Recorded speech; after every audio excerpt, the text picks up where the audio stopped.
Becky's mom passed away last week. So, anyone else? Alan. I have a friend in Nigeria that has been having severe chest pain. Okay. And the last thing the next day or so, her right arm is numb. She can't really use her hand. So Okay. she specifically asked our congregation. Okay. Be praying for Alan's friend in Nigeria who's suffering from chest pain and right arm pain. Okay. Both arms. Anyone else? Alice. Alice. Be praying for Alice.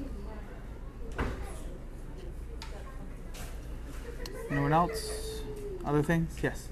And I have a friend in northern Philippines that's having dental work done hopefully today, and another younger child that she unofficially adopted, maybe 8 or 9, that had some teeth removed the other day and needs one more removed. Okay.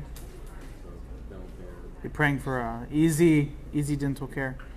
That'll be beneficial in the long run. Yeah, and that same girl had a fever the next night. Okay. Related. It could be. Don't know. Anything else? Anyone else? No.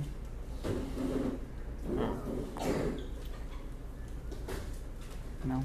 Yes, ma'am. Yes. Continue to pray for Lori's knee as it continues to grow stronger.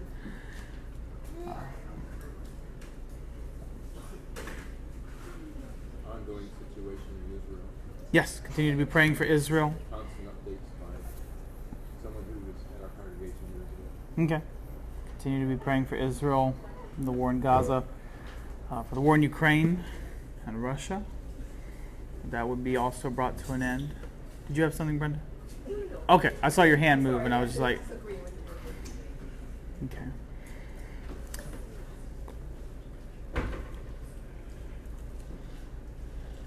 No? Okay. Look, if you twitch, I'm I'm thinking, I'm trying to think, somebody think. Yeah. There you go. All right. Cool. Well, Heavenly Father, we thank you for this evening, for the meal we've been able to share together, the fellowship that we all share here as a community, as in a family here in Bradam.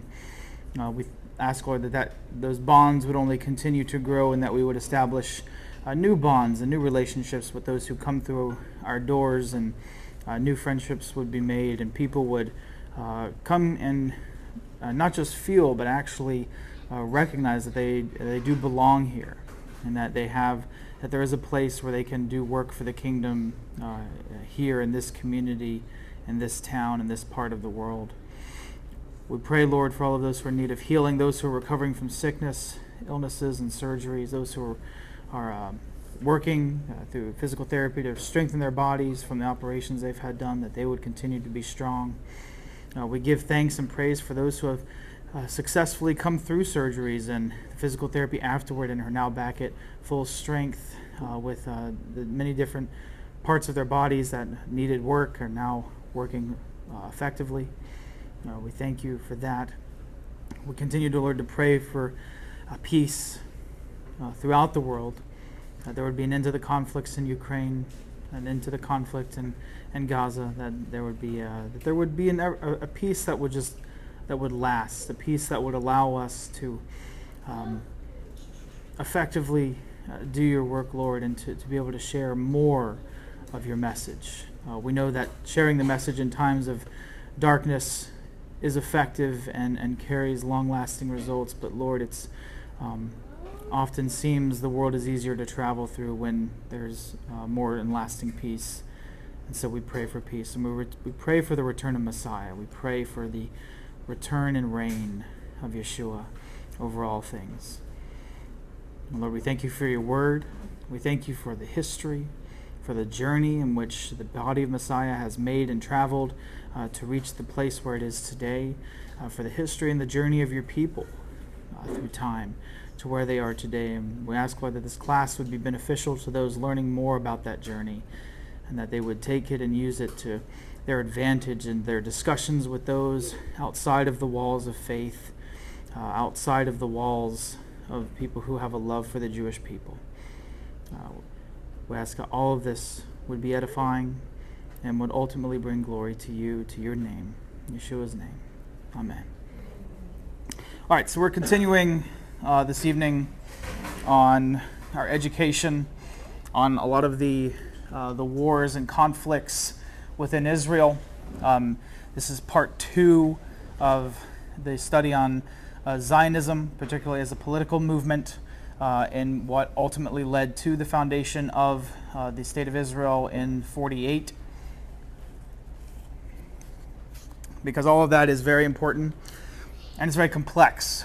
You know, it's not if you listen to the news or social media about the arguments about the State of Israel and the right of the Jewish people to have a homeland in their historic homeland, and for those on the other side, it always seems to be boiled down to 1 or 2 points, whereas it simply just isn't that simple.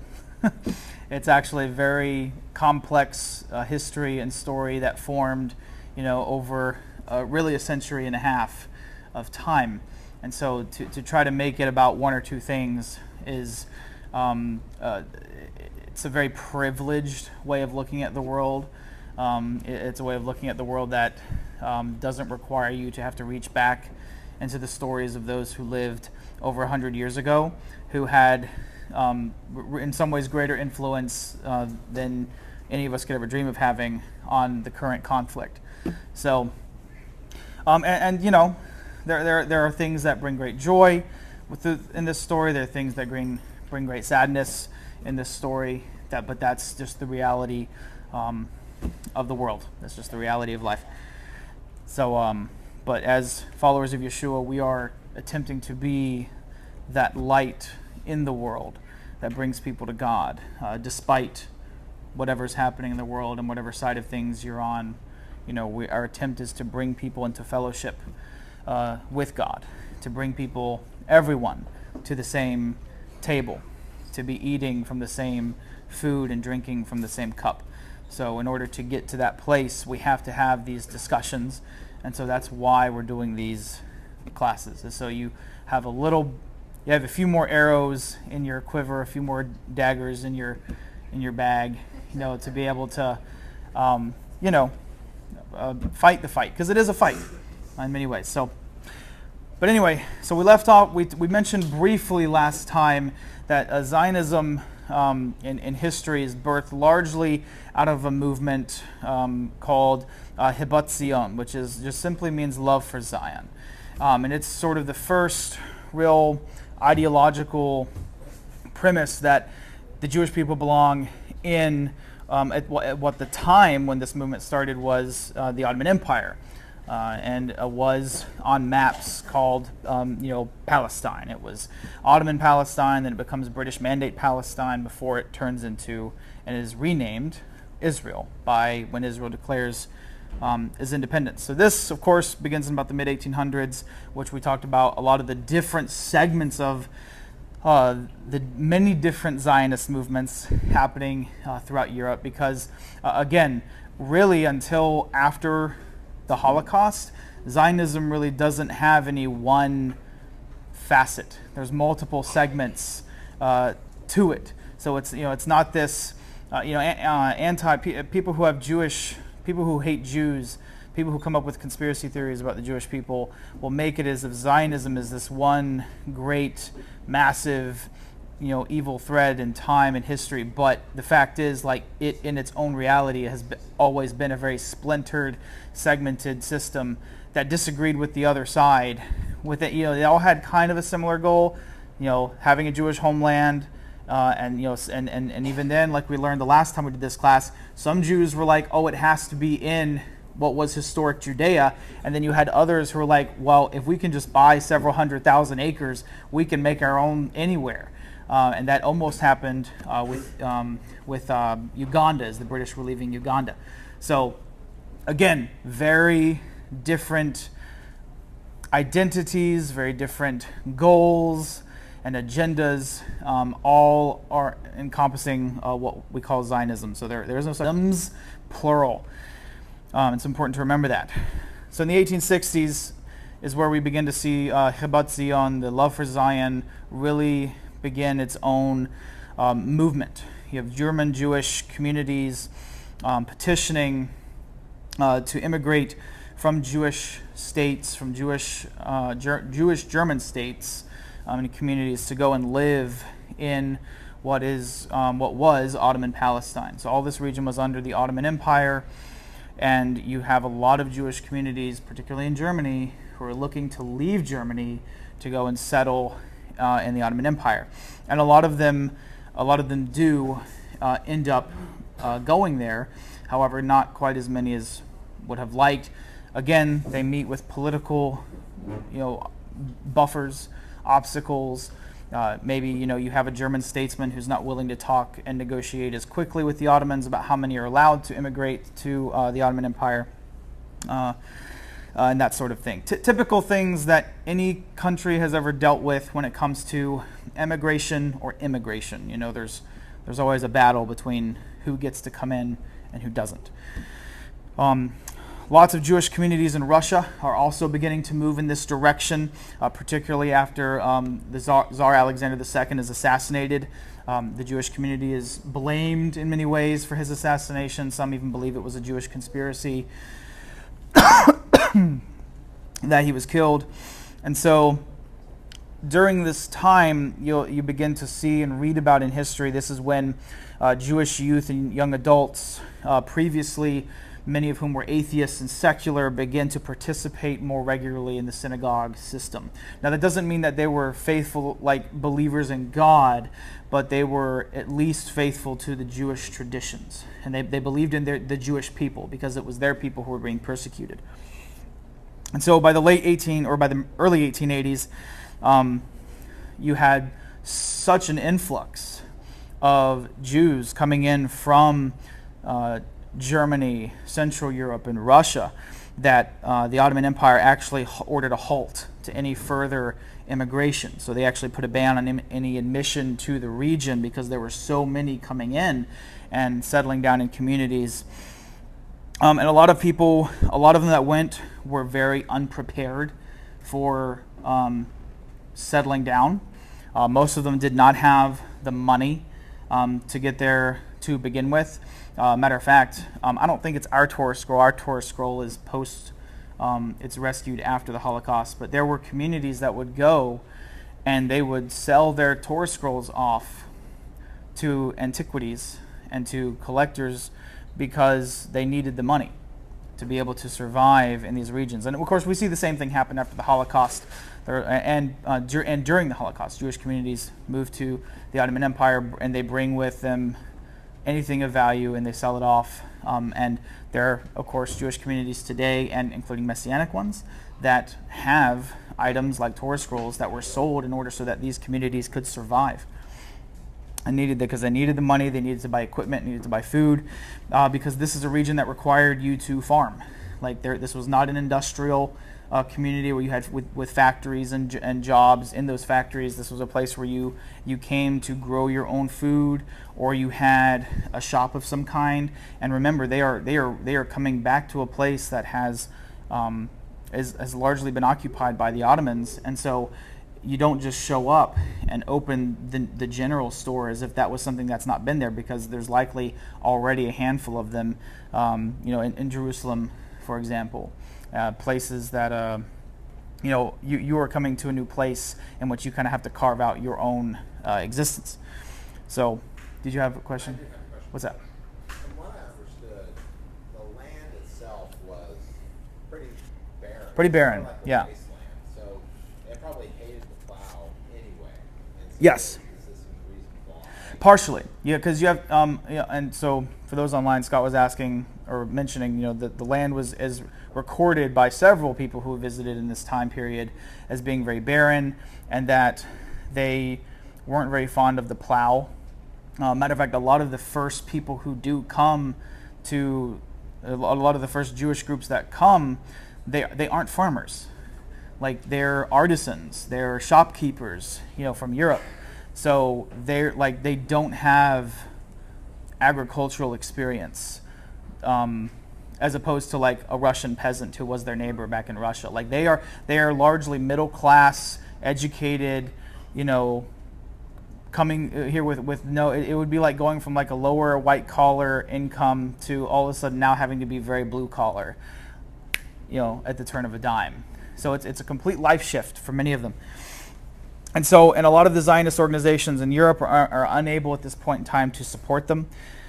So what they begin pushing for is they begin pushing for the support of wealthier Jewish patrons in Europe, one of which is Baron Edmund de Rothschild. He's a French noble in the Rothschild banking family. Of course, many of you, I'm sure, have heard of the Rothschild name. It is a European Jewish family. They have a lot of influence in banking, had a lot of influence in banking anyway. And so it is around this time in history that we begin to see the true birth to what would be called the modern conspiracy theory. This is the first time in history where we begin to see the idea of people drafting up ideas about other people, particularly the rich and wealthy, particularly if they're Jewish, that something nefarious is going on because they're either rich or they're Jewish or they're both. So to clarify, this is not saying I don't think that there are governments or individuals, corporations, self-interest groups out there who don't conspire to obtain power through deceit and dubious methodologies. But what I'm talking about here is the birth of these conspiracy theories are proven to have been made up. Like a lot of, the Protocols of the Elders of Zion, that's something that's made up by the Russian secret police in order to discredit Zionist movements and a push against Jews in Russia in the late 1800s. It's why you have such a rise of anti-Jewish persecution in Russia during this time period. So these are things that are used, and these are things that are used by PSYOPs, they're used by secret police and intelligence communities because they're helpful. They dupe the local populace into accomplishing their own agendas without actually having to front any of the money or aggressive behavior into readjusting society as they want. So it's like, okay, we as a government don't like rich Jews. How do we do that? Well, we could just come against them ourselves, take away their banking rights, take away their money, but then the people will come against us because if we do that to them, what prevents us from doing that to them as well? So they make up things. They make up that the Jews assassinated Tsar Alexander. The Jews have come up with this world conquering thing, this idea of conquering the world, and so that makes people angry and fearful, and so the people then decide to persecute the Jewish people, and the government has to do like, oh look, this is on you, so they it saves money and time, and has shown to be largely very effective. It was effective in Russia, definitely was effective in Nazi Germany. So, we want to, I know the Rothschild name is associated with a lot of conspiracy theories, but you have to keep in mind that it's been associated with conspiracy theories since conspiracy theories were invented and have been proven to be lies. So, when we discuss these things, you have to keep that in mind as we discuss a lot of these people, names, and places. So anyway, Baron de Rothschild, he begins to send money to a lot of these groups that are settling in the Palestine area of the Ottoman Empire, and his support kind of helps them really get grounded, take root there. So now we firmly have and there were Jews that were already there. You have Yemenite Jews, you have the Mizrahi Jews who were there, but these are the first Jewish groups that left Europe, left Russia, and have now settled as Jews who have come back to their historical homeland. So let's see. So anyway, so the movement's growing. It's now finally gaining financial backing, and of course, with some of the names associated with it, it's starting to begin to get a little bit of political backing. And just before the First World War, it finally actually becomes recognized as a political wing. sort of like as a political party. Because you all remember, the Libertarian Party in the United States wasn't a party until 05, 06 maybe, really. I mean, there were aspects of it, but it really wasn't a party until mid-2000s. Same thing with Zionism. It existed. There were folks who held the ideologies and the philosophies and really attempted to take those to their fullest extent, which meant Jews returning to their homeland. But now it actually becomes a political party at the other end of the First World War. Of course, during the war, the lines get kind of fuzzy because you have Russia and Turkey on different sides of the war. And guess what? Now you have Jews living in Turkey and Jews still living in Russia, who are military-aged fighting men who can leave their families to go and fight for their respective countries that they're living in. Well, that creates problems. And Russia and Turkey are not the only ones with this problem. Germany had a huge Jewish population, and they are also fighting in this war. So, matter of fact, you had entire military units that were made up of just Jewish members of that particular society. So, Germany, because it has such a massive Jewish population, didn't want the Jews living within her to become enemies of the state. So Germany does several things throughout the First World War that are politically more in alignment with the Jewish community. For example, they're allied with the Ottoman Empire during the First World War, and they really push for Turkey not to expel the Palestinian Jewish population, which the Ottoman Empire was considering doing because, hey, up until this point, we just had a lot of Jews come from Russia and Germany. And guess, that in a war, if you have a lot of folks coming into your country who are from that country, that may not look as good. That might be cause for concern. So Germany convinces Turkey not to expel the Jews who have settled there from Germany. And it's in this context of this shifting political paradigm that Britain actually sanctions and publishes what some of you have probably heard of, which is called the Balfour Declaration, which was written in early November of 1917, so right before the war ends, by Arthur Balfour, who was the Ministry of the British foreign minister for Great Britain at the time, and he was writing to Lord Lionel Rothschild, relative of our other Rothschild, that the crown stands in support of a Jewish homeland in what was the region of Palestine in the Ottoman Empire, which was now being renamed to the British Mandate Palestine, because Britain had just reacquired that landmass in its campaign against the Ottoman Empire.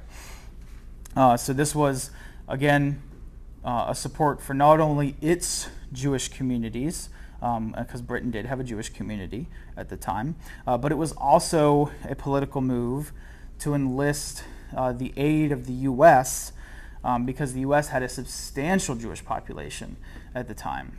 And so, they wanted to be friendly towards not just their own Jewish community, but to the U.S., which was still just barely kind of getting on into the war at this point. And they wanted to retain that ally, and of course to attempt their wartime goals.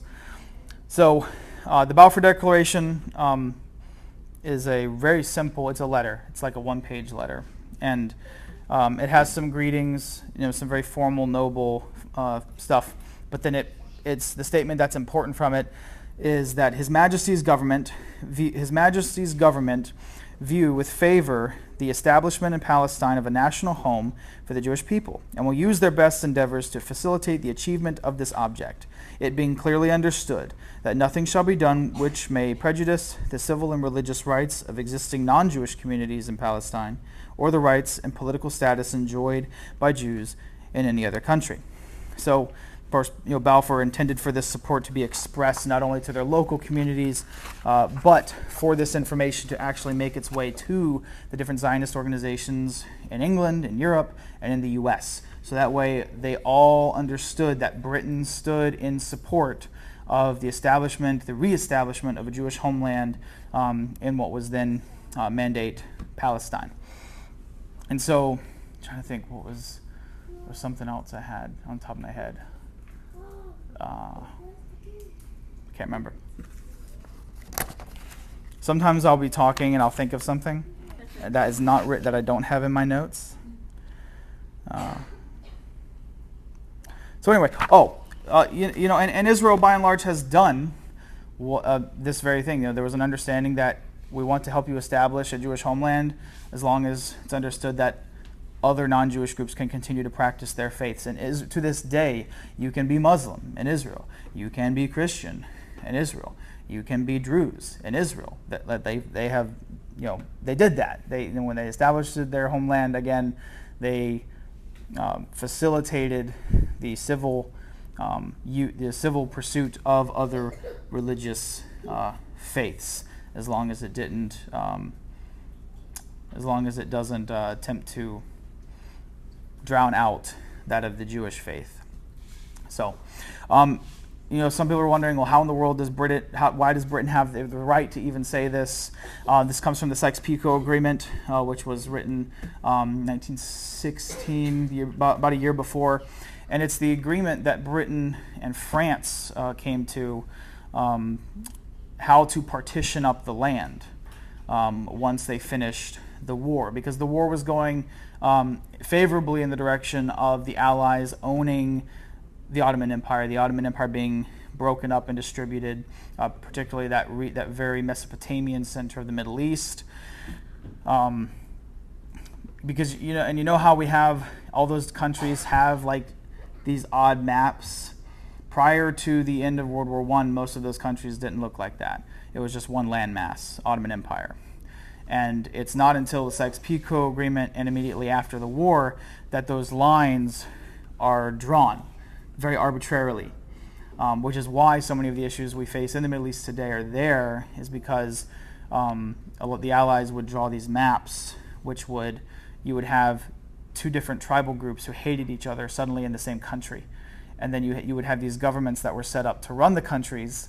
Like, why are you fighting? It's like, because we've hated each other for 3,000 years and you stuck us together. So again, the maps within the last 200 years are completely different. So matter of fact, I encourage people, if you can find old Bibles that are printed with maps prior to like the 30s and early 40s, like, they're very interesting. They're modern maps. They're very different from what we have today. So I encourage you to go look at those. They're fun. So let's see. So part of the surrounding context of this, Britain, of course, feels it has the right to do this because they are the ones who are in charge of this land. Now, part of the surrounding context to remember, again, we'll get to some of the later fighting, is that Britain agrees towards the middle of the First World War to establish an Arab state in this region. A lot of what becomes, Syria, Jordan, Lebanon, Saudi Arabia, parts of Egypt, what are Egypt today, in exchange for the Arab population helping to fight the Ottoman Empire, and that's what they did. I think it's Prince Faisal. Prince Faisal ends up recruiting much of his population in the southern towards the Red Sea to basically run a guerrilla war against the Ottoman Empire, throwing down the Ottoman Empire, so that way the British did not have to afford too many arms and people towards this particular fight. So Britain would be acquiring this land, and of course they were going to recognize the movement within Jewish communities to establish a historical homeland. After the First World War, ironically, the primary opposition to the Jewish resettlement of the region becomes Britain. So Britain is really for this. They really want to push for this. and then it kind of becomes a bag of empty promises after the First World War, which would not be the first time that that's happened. So British, almost immediately after the war, British begins restricting the numbers of Jewish immigrants to the region. Of course, the local Arab populations proved to be somewhat problematic as well. A lot of them turned to acts of terrorism towards the Jewish settlers, who were establishing, kibbutzim and, areas for particularly young people to come and live and to, go to school, learn how to farm the land, how to farm this particular climate. And so you have several Arab groups who turn to terrorism. You have several Jewish groups who turn to terrorism and they start fighting each other. The Irgun is one of these groups. And so they're beginning to, finally have a foothold. They have financial support, they have political support, but now Britain has kind of blocked them from proceeding, as well as, of course, the Arab population. But in many cases, the two communities got along. Like, it wasn't just fighting. In a lot of ways, they actually looked forward to having. The Arabs were looking forward to having their own thing that the British had promised them, and the Jews were looking forward to their own thing that the British had promised them. But of course, there were other surrounding communities that were opposed to this idea, particularly because of the breach of promise by Britain. Britain had made certain agreements, again, both with Jews and Arabs, but and had really neglected to tell the other that they were making these agreements. And so, you have, to this day, a lot of the conflicts we face in the Middle East aren't because of America, but because of this breach of promise, this breach of understanding, this unfulfilled expectation. And if you ever want a group of people to hold a grudge against you forever, do something in the Middle East, because they will hold it forever. And the Arabs certainly have. It's back when all this was happening, the hatred of Israel wasn't so much that it was a Jewish homeland, but that it was viewed as an affront to what they had been promised by England. They viewed it as a something that was pushing against what they were expecting, what they had fought for, died for, and bled for, and sacrificed for. Now, over time, this develops into just strictly a hatred for the Jewish homeland, as we see in groups like Hamas. Hamas is relatively a new organization. It's not even been around. I don't even think it's been around 80 years.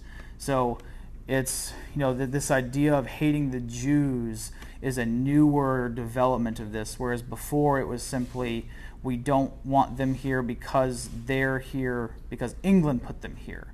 And they viewed that as something that was an affront to them. Because again, many of them as people got along, Jews and Arabs. There wasn't this animosity of Jews hate. Matter of fact, even to this day, you go to Israel, guess who you find largely living peaceably side by side in Israel? Jews and Muslims, Jews and Arabs.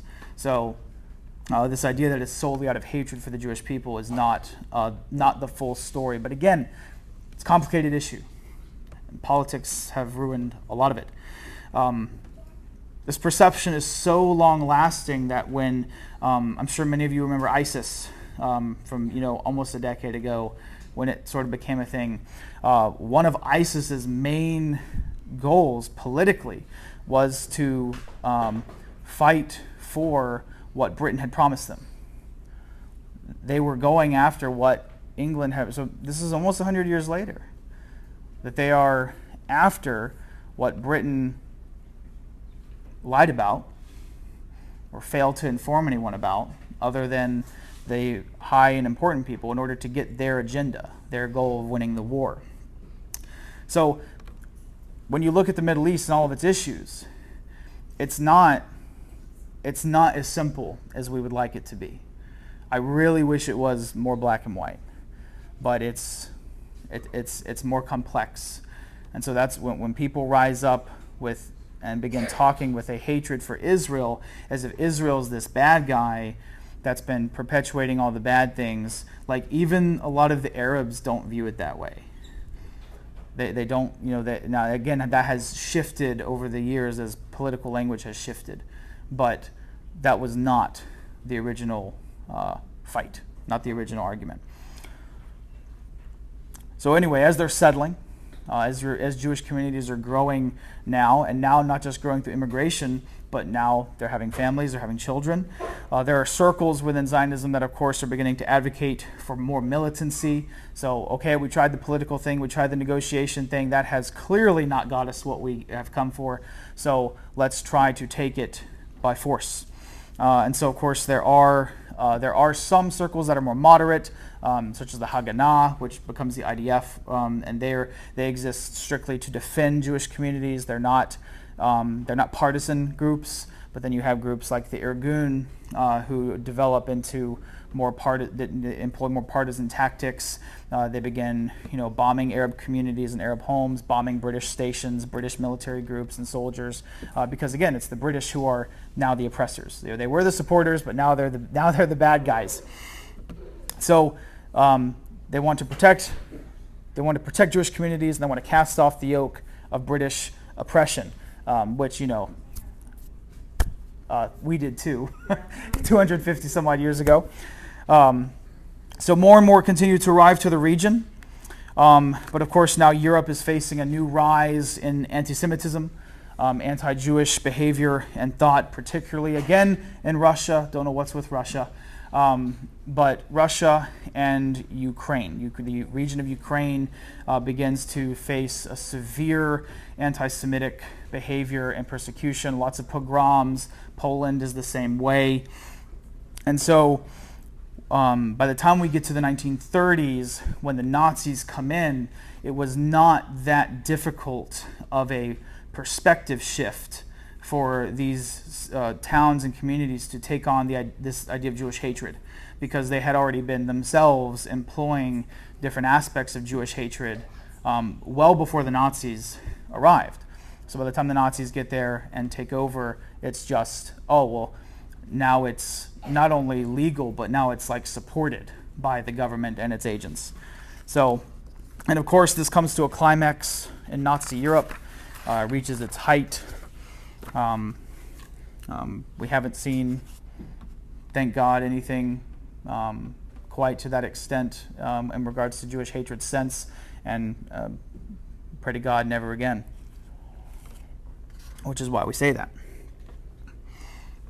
And it's at this point that many of the Zionist camps, which again, a lot of them have different ideas of what it means to be a Zionist. A lot of them have different goals of how to get to the land, of does the land even matter.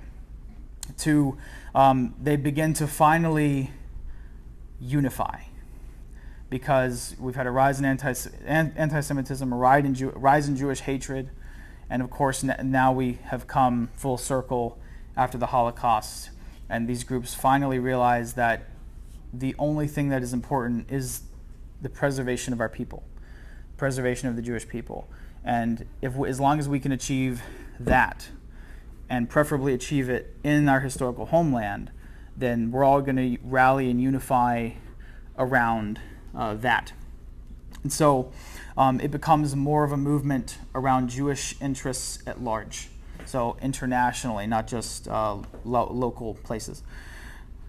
Of course, this happens right as Hitler rises to power, and just all the side issues kind of boil to the side. And again, Britain kind of rears its head as this, bully. And I don't think they did it out of nefarious purposes, but when you become bureaucratic, you become anti-human in many ways, opposed to the human condition, the human needs. And so, so the worst thing to happen to any people group has just happened in Germany.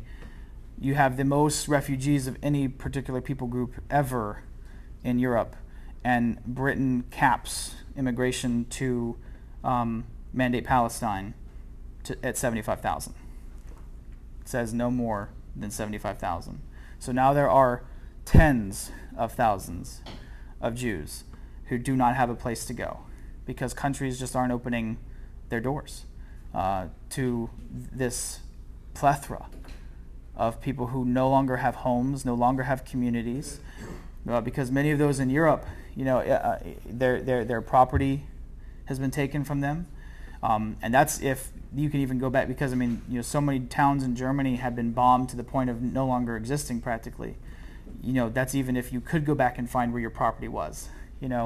So they have been completely disenfranchised, and Britain says, sorry, can't happen. Did you have a question? I was gonna say that's part and parcel with British imperialism. It's just, it's empire. Like they did that everywhere they go. They leave a trail of destruction. Right. And slavery.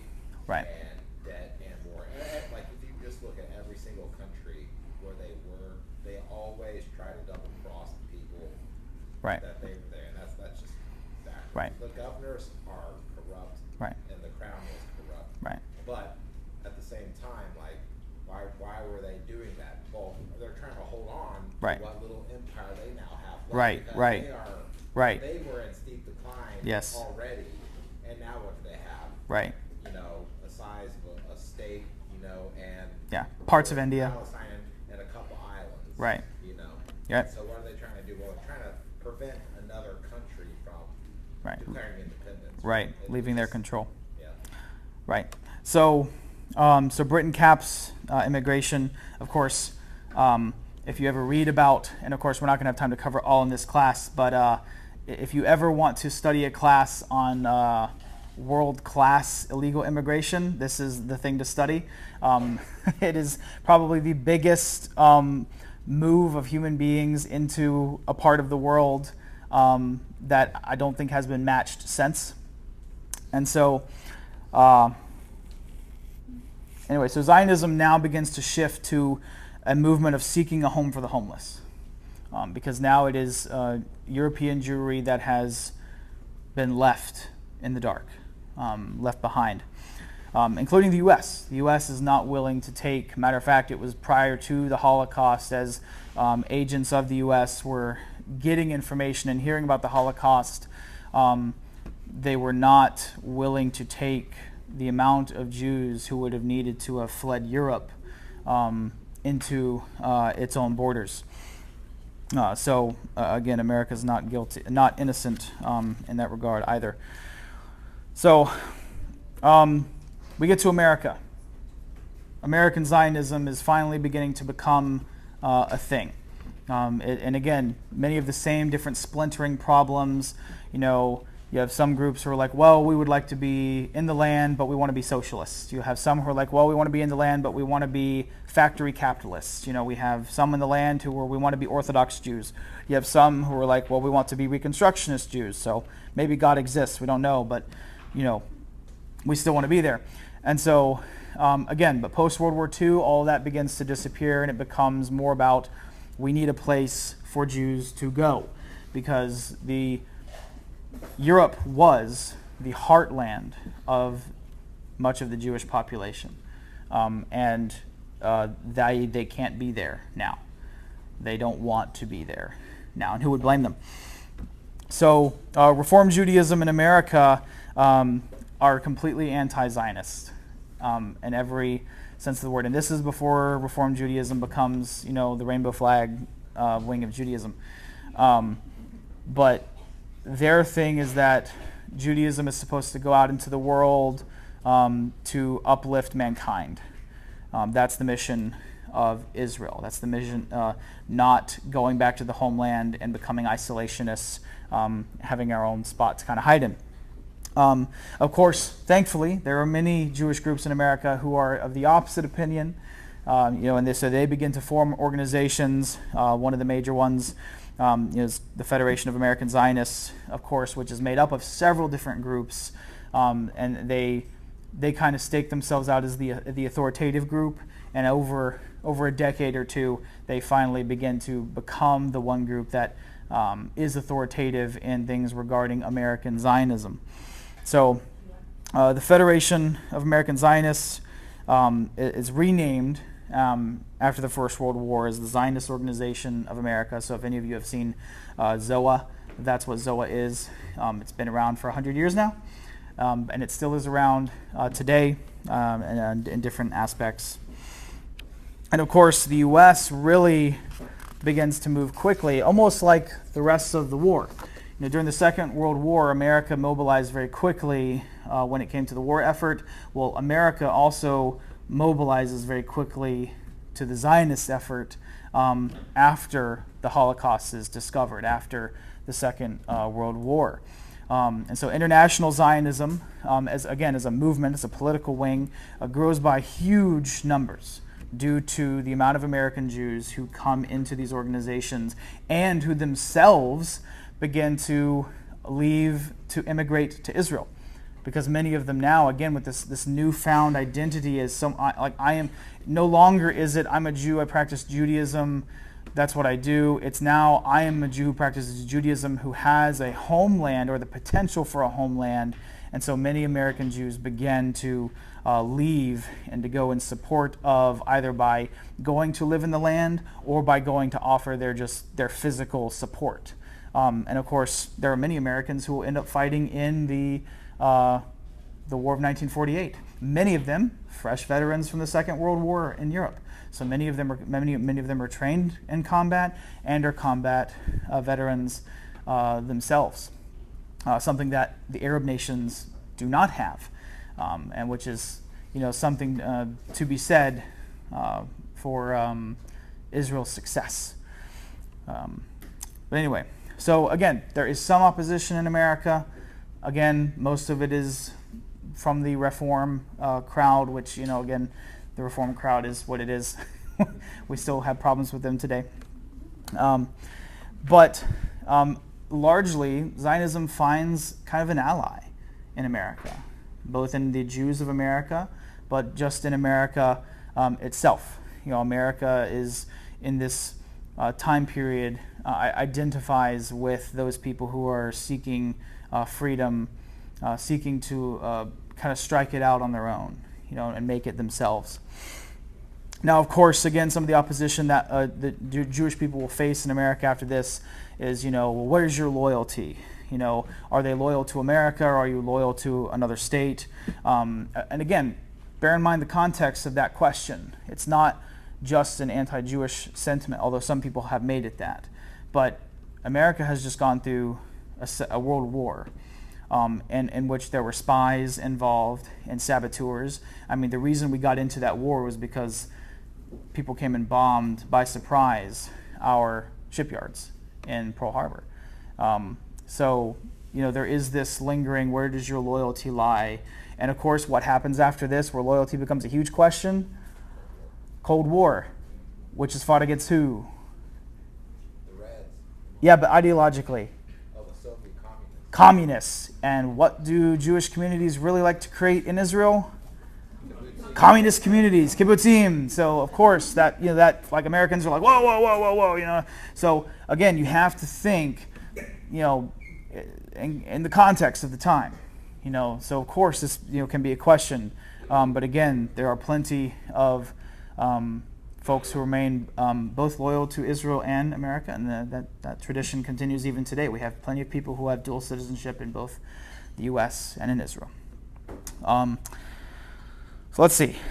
All right, so post-1945, American Zionism becomes one of the most ardent and effective supporters of the Jewish population in what is still British Mandate Palestine, and it will be that until May 14th, 1948, and that's when Israel declares independence and names its country Israel. And so, and of course, then they're not fighting. There's no Palestine to fight after that. The land has been renamed, and their enemy becomes the surrounding Arab countries, the surrounding Arab nations. It's not Israel versus Palestine; it's Israel versus Egypt, Syria, Jordan. But America becomes huge financial supporter of Israel, huge arms supporter of Israel. And I'm not talking about today, I'm talking about then. So like when we talk about the War of 48, we'll discuss just how much support financially and through armaments Israel had, just through us. That's not counting the other countries, because there were other countries that gave plentifully to see Israel succeed. America helps a lot with the transportation of Jewish people to the land. Again, I talked about studying this as the largest illegal immigration that has ever happened, because the British said no, and everyone else was, or just about everyone else was saying yes, and so there were a lot of ships. And has anyone ever watched Exodus, the movie Exodus? It's a great example of you have not the Exodus the it's a ship called Exodus, and that happened a lot, where you would have these ships who would bring in tons of people, tons of Jewish people and non-Jews, by the way. Like, the Jews aren't the only ones who are going to the land at this point, which actually mirrors the book of Exodus in many ways. But they're helping them to find their way into the land so they can establish their own country. And again, I mentioned before, there's a lot of American citizens who are Jews who leave America. Again, a lot of them combat veterans of the Second World War, both Pacific and Europe, and who go and become enlist into the fighting, into Israel's fighting forces. A lot of them go when it's still Haganah. But a lot of them go after the Declaration of Independence, in which it becomes known as Israel Defense Force. So, let's see. We already talked about that. So yeah, the reason the Haganah wins out is because they're the moderate group. They're the group who are there strictly for the defense of Israel. That's why they're called the Israeli Defense Force. And so they're all of the more radical groups end up dispersing, either folding into or dispersing, and becoming kind of non-existent because they're not important anymore, and because Israel is now a sovereign nation, which we'll get to more when we. No, no, that's a different subject. So anyway, so Zionism, towards its end. And I'll talk about why it's at the end. Towards its end, in establishing Israel, it finds kind of an unlikely ally in the theological and eschatological systems of dispensational Christianity. Christian Zionism grows out of Christian support for a Jewish homeland. And of course, there's several different angles of why there's Christian support for a Jewish homeland. First and foremost, there's the ideological reasons, the humanitarian reasons. Christian organizations were aware of this was one of the greatest homeless crises that had ever happened, one of the greatest refugee crises that had ever happened on earth that we have a record of. And so, there were many Christian organizations who desired a Jewish homeland because it was the historical Jewish homeland and they needed it. It wasn't just because they weren't necessarily coming at it like this is a fulfillment of prophecy, but more of this is their historical homeland and they need to be there. Like, they have nowhere else to go that is friendly to them at the moment. So, and of course, dispensationalism really kind of kicks off in the late 1800s, particularly with people like Nelson Darby and his view of Revelation. And things like that. So, and of course, this group influences groups today like CUFI. CUFI holds a lot of very similar dispensational views. And again, we don't agree with CUFI on things. We actually believe you should share the gospel with Jewish people. CUFI does not. So we would disagree there. But the fact is, again, this is not so much an agree-disagree class. These are the facts. And the facts are that dispensational Christianity, despite its issues, has been one of the greatest allies of the Jewish people in reestablishing their homelands. So by the time we get to 1948, where we'll pick up next class, Zionism has made huge strides, both as a political movement and as a pragmatic movement. Again, it's not just a political party espousing ideas at this point. It is a practical movement that has resulted in now the establishment of the Jewish homeland, the state of Israel. It's acquired great allies. It's acquired allies who not only support through finance and arms, but allies who support in spirit and in principle. Allies who want to be there for her. She also acquires great enemies, of which many of which we see still today. And not just the enemies of those who are willing to take up arms against her, but also those of apathetic opposition. So, and again, that primary place of more the apathy towards Israel you find within Jewish communities. There are still plenty of Jewish communities today that do not care for the state of Israel. Either they're against it or they're just apathetic. They don't care. And so Israel has these allies and it has these enemies. It settles the region and grows immensely, both through immigration and through just they're beginning to have families, big families. And they're having families to such an extent that they develop communities that are entirely geared towards young people. The youth are able to go and to live and to develop what becomes a distinct Israeli culture. A lot of the dances we do, we call them Davidic dancing. Those dances are created and established by the many different groups that are coming together. You have Russian Jews, German Jews, Jews from Eastern Europe, and guess what Eastern Europeans and Russians love to do? Dance. And so they develop these dances that fold alongside more Middle Eastern music, which again kind of comes alongside both the cultures that already exist in the Mizrahi and the Yemenite Jewish communities, which are again already there.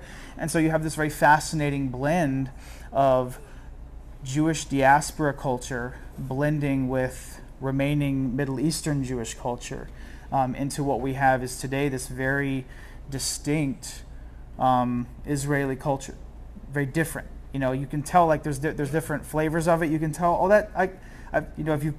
if you're Russian and you come to Israel, you're like, oh, it smells familiar, it tastes familiar. It's because it's made up of Jewish communities that came from Russia. If you're from parts of North Africa, same thing. So it's this very unique and distinct blend of all of the Jewish diaspora cultures coming together. Again, bringing back their best, if you will, from where they were, and creating it into kind of their own thing.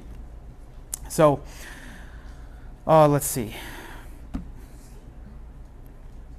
So in all the contexts that we've discussed, and again, remembering the goal of Zionism.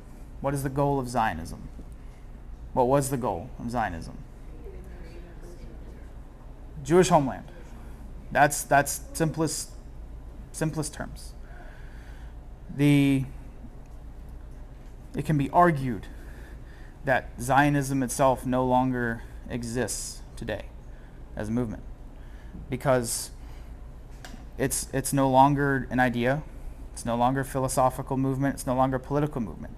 The nation is there. The nation was birthed, it was fought for, it was won.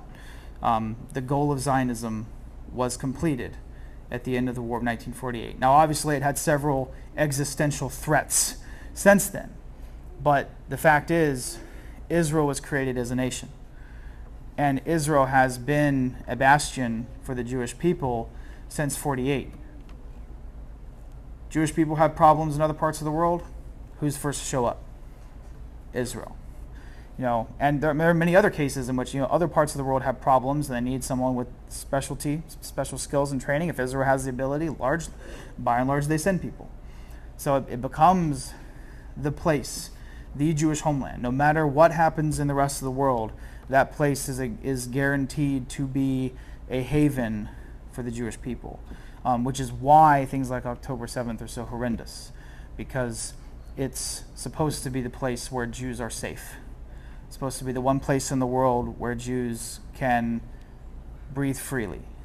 And that was not the case on October 7th.